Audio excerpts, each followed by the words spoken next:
চক্রবর্তী রয়েছি আপনাদের সঙ্গে। বিকেল ৩টে পর্যন্ত ভোটের হার যা সামনে আসছে সেটা রেকর্ড সংখ্যক ভোটের হার ৭৮.৭৭%। আলিপুরদুয়ারে ভোট পড়ল ৭৭.53%, বাঁকুড়ায় ভোট পড়ল প্রায় ৮০%, বীরভূমের ভোট ৮০% ছাড়িয়ে গেল। অভিরূপা হাজরা আমাদের প্রতিনিধি আমাদের সঙ্গে রয়েছে। অভিরূপা, এই যে রেকর্ড সংখ্যক ভোটের হার, কি বলছে কমিশন?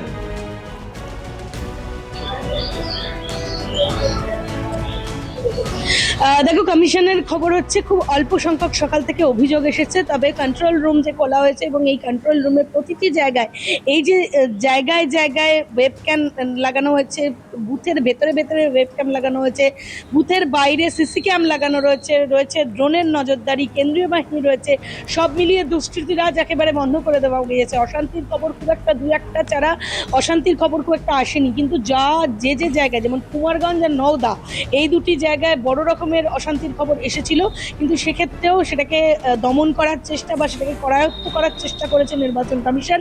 এবং নির্বাচন কমিশন সূত্রের খবর যে এই সমস্ত কিছু হওয়ার পর প্রায় 1টা নাগাদ জ্ঞানেশ কুমার মুখ্য কমিশনার তিনি ফোন করেছিলেন মুখ্য নির্বাচনী আধিকারিক সিও মনোজ কুমার আগরওয়ালকে, এবং তিনি ফোন করে বলেছেন খুব ভালো কাজ হয়েছে, আগামী যে কয়েক ঘন্টা বাকি রয়েছে সেগুলো আরও বেশি অ্যাক্টিভ থাকতে হবে, আরও বেশি ভালো কাজ করতে হবে, কেন্দ্রীয় বাহিনীকে অ্যাক্টিভ করাতে হবে এবং এই শেষ যে পর্যায়ে রয়েছে সেই পর্যায়ের ক্ষেত্রে আরও বেশি অ্যাক্টিভ থাকতে হবে সবাইকে, অর্থাৎ অবজারভারদের, কমিশনকে নিজে এবং কেন্দ্রীয় বাহিনীকে। তার কারণ এই সময় দুষ্কৃতীরা আরও তাণ্ডব করতে পারে বলে খবর রয়েছে কমিশনের কাছে, আর সেই কারণে তারা আরও বেশি তৎপরতার সঙ্গে পুরো বিষয়টিকে হস্তক্ষেপ করার বা সেক্ষেত্রে করায়ত্ত করার চেষ্টা করছেন। এবং বলা হচ্ছে, জ্ঞানেশ কুমারের পক্ষ থেকে বলা হয়েছে যে আরও বেশি অ্যাক্টিভ থাকতে হবে এবং কেন্দ্রীয় বাহিনীকে বলে দেওয়ার জন্য যে তারা যেন আরও বেশি অ্যাক্টিভ থাকে। সেই কথা মোতাবেক নির্বাচন কমিশনের মুখ্য নির্বাচনী আধিকারিকের দপ্তর থেকে এই কেন্দ্রীয় বাহিনীর যারা অবজারভার রয়েছেন এবং কেন্দ্রীয় বাহিনীর যারা প্রধান রয়েছেন প্রত্যেকের কাছে খবর পৌঁছে গিয়েছে শেষ কয়েক ঘন্টা আরও বেশি সচেতন, আরও বেশি সক্রিয় থাকার জন্য বার্তা দেওয়া হয়েছে কমিশনের পক্ষ থেকে। এ তো গেল কেন্দ্রীয় বাহিনীর কথা। অন্যদিক থেকে যা যা অভিযোগ এসেছিল এখনো পর্যন্ত মোটামুটি কুমারগঞ্জ থেকে 5 জন এবং নওদা থেকে আপাতত 3 জন গ্রেপ্তার করা হয়েছে। ফলে তাদের সেক্ষেত্রে আরও যদি অভিযোগ প্রমাণিত হয় তাহলে আরও গ্রেপ্তারি বাড়বে, এমনটাই জানাচ্ছে নির্বাচন কমিশন। এবং নির্বাচন কমিশন সূত্রের খবর যে বলা হয়েছে অবজারভারদের যে যদি মনে হয় গ্রেপ্তারির প্রয়োজনীয়তা রয়েছে তাহলে তৎক্ষণাৎ সেটা করতে হবে এবং এলাকা শান্ত করতে হবে। আর তাছাড়া অশান্তির আজ যদি কোথাও কোনোভাবে সৃষ্টি হয়ে থাকে তাহলে সেটার ব্যবস্থা করতে হবে। আর সিও আরও জানিয়েছেন যে সকাল থেকে কোনো রাজনৈতিক দলের উচ্চতর নেতৃত্ব বা মধ্যস্থানীয় নেতৃত্বরা একবারও সিও দপ্তরে ফোন করেননি বা কোনো অভিযোগ জানাননি। যারা জানিয়েছিলেন তাদের পক্ষে সেই ব্যবস্থা নেওয়া হয়েছে যে আদতে দোষ যাদের প্রমাণিত হয়েছে তাদের বিরুদ্ধে ব্যবস্থা নেওয়া হবে, এমনটাই কমিশন সূত্রের খবর। সব মিলিয়ে বলা যায় একেবারে এখন পর্যন্ত প্রায় 3টে সাড়ে 3টে বাজে, সকাল 7টা থেকে ভোট শুরু হয়েছে। এখনো পর্যন্ত অবাধ এবং শান্তিপূর্ণ ভোট হয়েছে বলেই মনে করছে নির্বাচন কমিশন।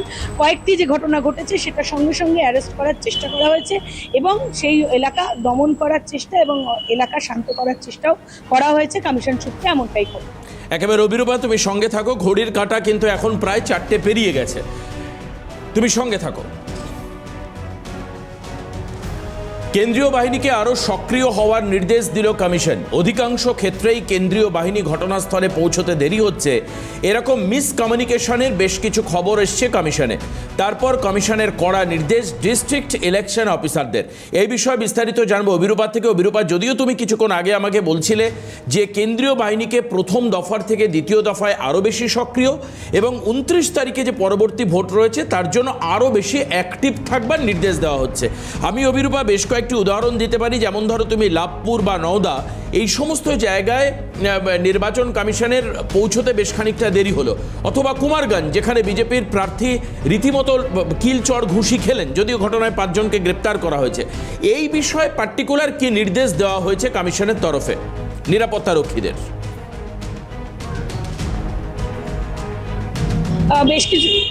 বেশ কিছু জায়গায় অবজারভেশনের সমস্যা হচ্ছিল, অর্থাৎ যারা অবজারভার রয়েছেন তাদের বেশ কিছু জায়গায় এতটাই ইন্টেরিয়ার হয়েছিল যে জায়গায় বাহিনী পৌঁছতে খানিকটা সমস্যার সৃষ্টি হচ্ছিল।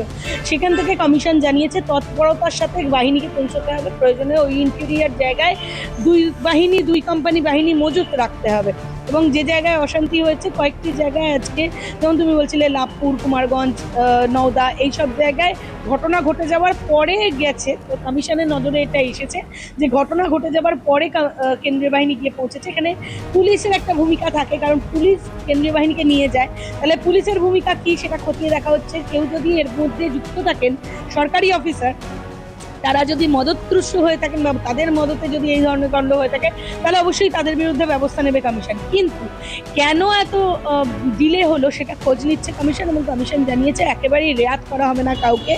কড়া পদক্ষেপ নেওয়ার জন্য বলা হয়েছে। যেখানে যখন অশান্তির আঁচ উঠছে, খুব অল্প পরিমাণে অশান্তি হচ্ছে, সেখানেই সঙ্গে সঙ্গে কেন্দ্রীয় বাহিনী পাঠিয়ে একেবারে এলাকা শান্ত করে দিতে হবে, ডমিনেট করে দিতে হবে, এমনটাই কমিশন সূত্রের খবর। কোনোভাবে যেন বিষয়টি হাতের বাইরে বেরিয়ে না যায়। আর কিছুক্ষণ, প্রথম দফার নির্বাচনে আর কিছুক্ষণ বাকি রয়েছে, প্রায় 4টে বেজে গিয়েছে ঘড়ির কাঁটায়, তুমি বলছো আর মাত্র 2 ঘন্টা মতো ভোট বাকি রয়েছে। তারপরে যদিও 1 ঘন্টা এক্সট্রা আমি ধরছি, তার কারণ যারা লাইনে দাঁড়িয়ে থাকবেন তারা ভোট দেবেন। কিন্তু এই ভোট পার্সেন্টেজটা অত্যন্ত তাৎপর্যপূর্ণ, তার কারণ গত 10 বছরে এই রকম ভোট পার্সেন্টেজ এইটুকু সময়ের মধ্যে দেখা যায়নি। ফলে কমিশনের একেবারেই অভিরূপা, এটা একটা রেকর্ড এখনো পর্যন্ত। বিস্তারিত আবারও পরবর্তী তোমার কাছে যাব। এখন আপাতত অভিরূপা তোমাকে ধন্যবাদ।